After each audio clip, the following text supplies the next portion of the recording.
راح في البارود وينها؟ خير يبقى ايش بك بس سيارة.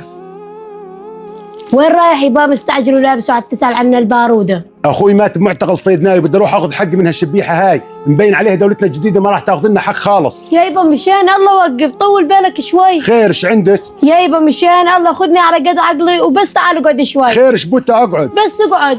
قوم حمودة. خير ايش بو عندك؟ هاتي.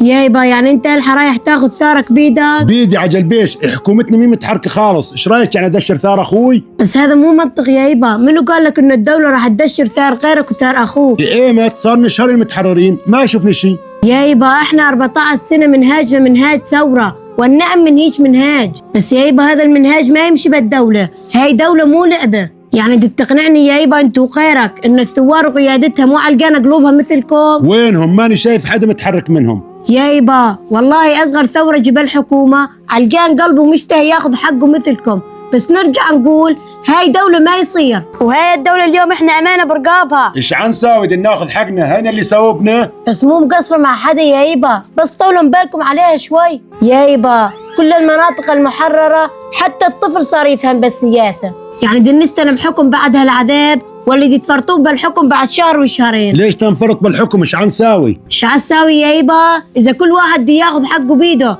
معناته لازم نذبح 3/4 الشعب. قدر مضى الحكومة شوي ومشى مع سياستها.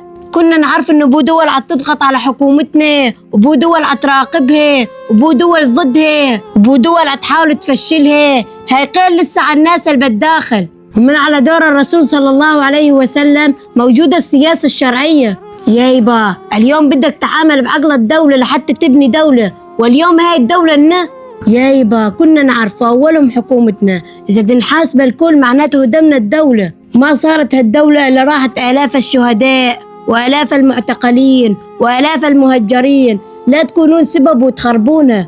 والله يا يبا ما واحد اللي راح ياخذ حقه، بس هدم شوي. والله ما بعنصر بالحكومة إلا راح له شهداء، بس آخر شي هاي دولة لازم نعرف شلون نبنيها. وبس راحت منا الدولة بحماسنا هذا بحياتها ما عاد تعاود، ومثل ما قال أخويا والله ما واحد اللي راح ياخذ حقه، بس خلوها بالقضاء والشي الصح. وقفا مع حكومتنا الجديدة لأنه الحا هي بحاجتكم، لا تخشكم تصريحات الدول الزينة. إذا الشعب ما وقف بظهر الدولة كل التصريحات هاي ما تنفع. ونرجع نقول لكم عقل الثورة غير عقل الدولة. وانتم يا ناس يا عالم والله ما يضيع لحدا حق، بس اصبرم شوي اصبرم، بس انطم فرصة للدولة، ولمن ما يعجبنا شغلها ما احنا عسرانين عود وقتها. وانت يا يبا وحد الله وروح ارمي هالجعبة، والله لا يجي حقك لعندك. معقولة؟ والله يا يبا لا يجي لك والغيرك، بس بدها صبر شوي ولا تاخذ حقك الا بالقضاء. يعني شبلة انا ليش مستعجل؟ يهدى الواحد ويطول باله شوي، نقوم نرمي هالجعب احسن شيء. وانتم يا ناس يا عالم وخاصة بالمحرر لا تضربون وتشوهون بسمعة حكومتنا الجديدة، لأنه إذا إحنا هيك لا عتب معناته على غيرنا بالداخل. وانطوها فرصة وخليكم بظهرها.